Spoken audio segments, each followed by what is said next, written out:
Fala aí pessoal, seja muito bem-vindo à nossa aula de licitações e orçamento, obras públicas.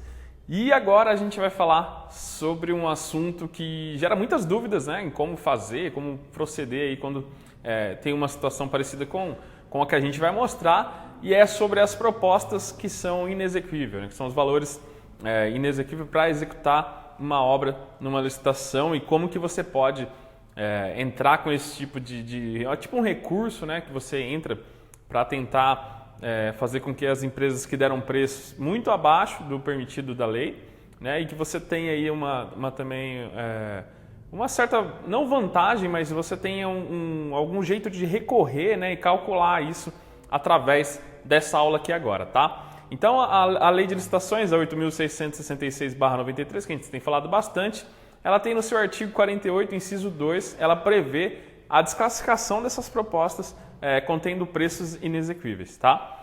Assim considerados aqueles que não se revelam capazes de possibilitar a alguém uma retribuição financeira mínima, ou compatível em relação aos encargos que terá que assumir depois que assinar o contrato.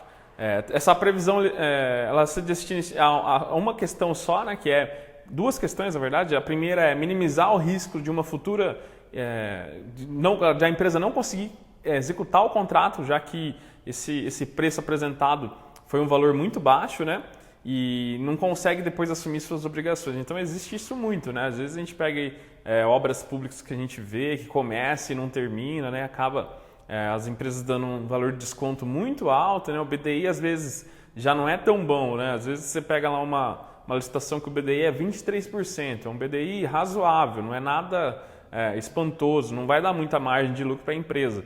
E aí, se estiver bem apertado e os preços estiverem certos, bem coerentes, não tiver nada aí exagerado na planilha de licitação e for realmente esse preço de custo e com esse BDI, já é complicado a empresa executar com todos os impostos, todos os encargos de mão de obra, tem algum imprevisto aí no meio, pronto, a empresa não consegue ter lucro e às vezes cumprir com suas obrigações. Então a gente vê muito isso de obras públicas, principalmente, as empresas começarem e no meio dela ou até um pouco perto do final descobre que vai ter um grande prejuízo e aí acaba abandonando e tendo que se submeter aí ao que está escrito no contrato e as penas que lá estão. Então a gente não quer isso, não quer que você tenha isso na sua empresa também, por isso que é importante sempre também conhecer essa parte dos preços inexequíveis.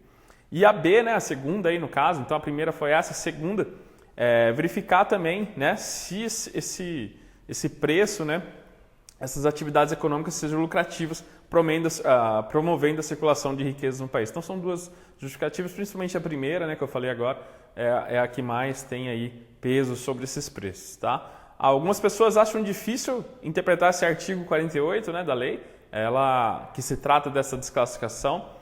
Ela, além de determinar os órgãos públicos que desclassifiquem as propostas que não atendem às exigências desse ato, no ato da licitação, o artigo também impõe a rejeição de qualquer proposta com valor global superior ao limite estabelecido com preços manifestamente inexequíveis. Então, vou mostrar aqui agora, vou colocar na tela esse artigo 48 para ficar um pouco mais fácil também de entender. Você pode enxergar aí agora na sua tela, que fala o artigo 48, serão desclassificadas.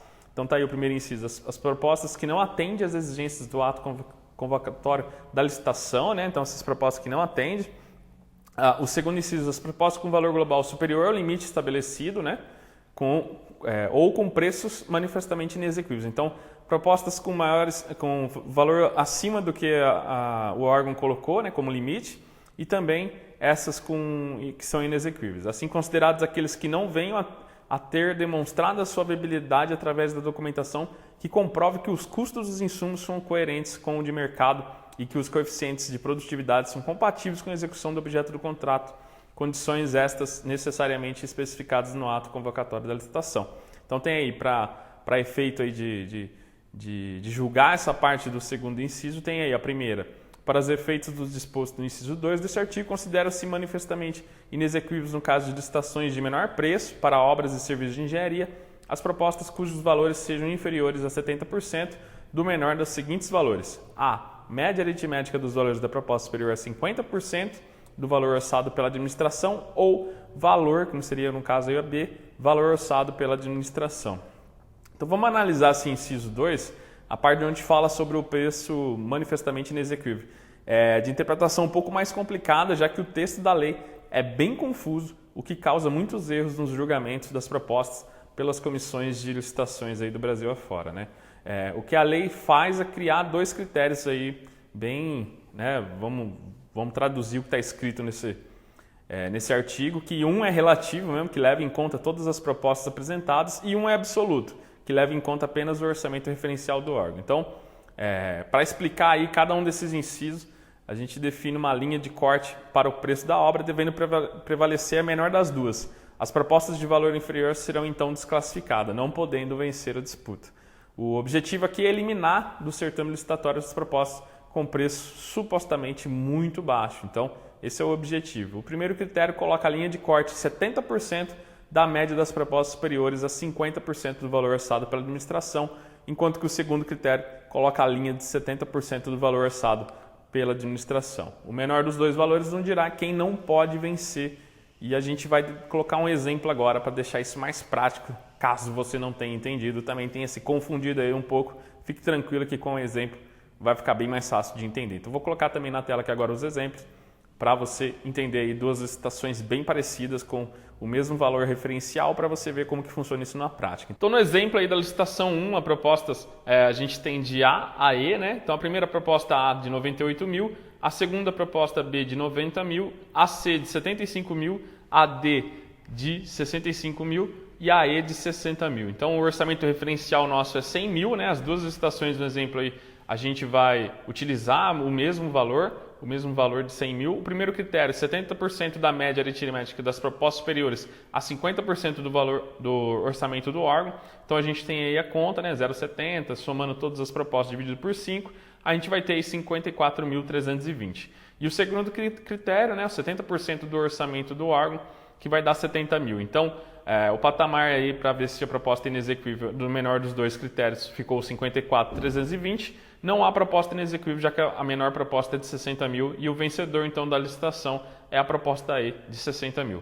Já no segundo caso, na segunda licitação, na licitação 2, a mesma coisa, o orçamento referencial 100 mil, as propostas de A a E, a A tem 98 mil, a B apresentou uma proposta de 96 mil, a C de 95 mil, a D de 90 mil e a E de 60 mil. O primeiro critério, 70% da média, né, mesma coisa, lá das propostas superiores a 50% do orçamento do órgão, deu ali 61.460, a mesma conta da anterior.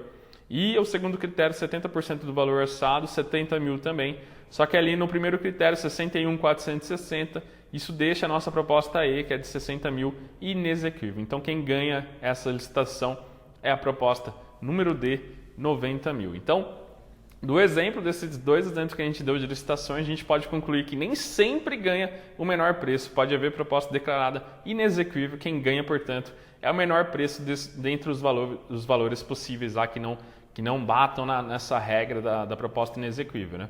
A segunda conclusão é que o nível de proposta inexequível depende da distribuição, né? Aí uma relação das propostas entre si, né? Nas licitações da tabela, quase que idênticas aí, a proposta de 60 mil, ela foi vencedora na primeira licitação, mas foi declarada uma proposta inexequível na segunda, né? Então nem sempre o menor valor aí vai vencer, vai depender aí também das outras propostas. Então era isso essa aula, espero que você tenha gostado, e qualquer dúvida entre em contato, mande pra gente também qualquer exemplo que vocês estejam tendo aí na realidade de vocês, né, na empresa de vocês, e um forte abraço e até um próximo vídeo.